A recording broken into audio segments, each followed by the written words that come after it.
Robert Gutsche, who is a lecturer at Lancaster University, focusing on the Trump presidency. Busy times. Tell me about these 70 million early votes. What does that show? What do these numbers signal to you? I mean, this is more than half the total numbers of votes in 2016. Yeah, it's astounding, really, that with mail-in ballots, people standing in front of polling places for hours to go in and vote, it's something we haven't seen. This is a signal to other Americans that we are a fractured nation. That this is just as much about emotion as it is about a fundamental ideological differences in how people view the current state of the union and where it's going in the future. And COVID is playing a very clear part, not just in terms of how people are figuring out and navigating. I mean, this is amazing that in the middle of a pandemic, people are navigating the logistics of how to place a vote.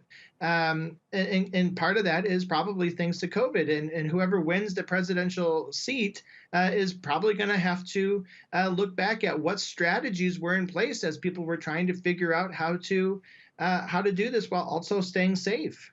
Now, Eunice, he said a second ago that the Trump campaign was gathering pace. But what are the chances that Donald Trump can actually close that gap with Joe Biden with just 6 days to go?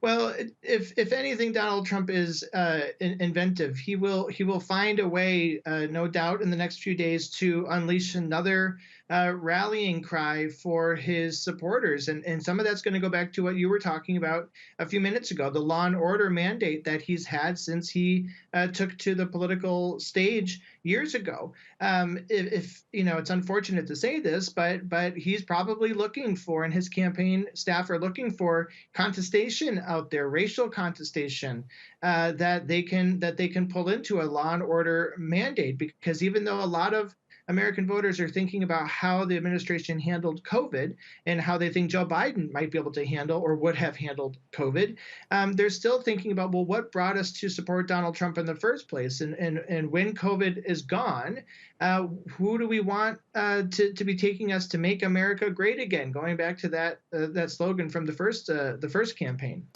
Robert, let me take you fast forward to November 3rd, November 4th. There are lots of concerns about that post-election, and will both candidates accept the result? What are you predicting?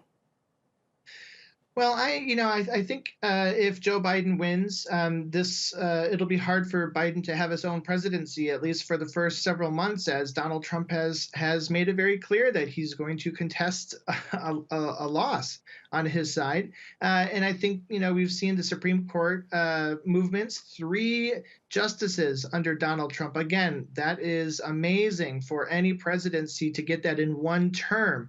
Concerns about that stacking the court, certainly stacking the court in federal courtrooms, which is a bigger concern for some than the Supreme Court stacking.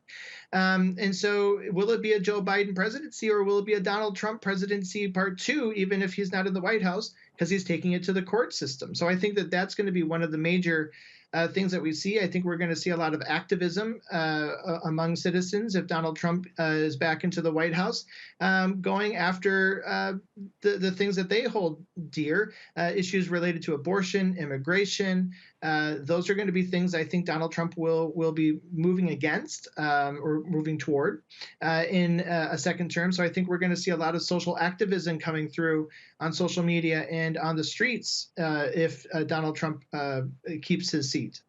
All right, Robert Gutsche, thank you very much indeed. And we'll be speaking to you, I'm sure, a lot in the coming days. Bye-bye.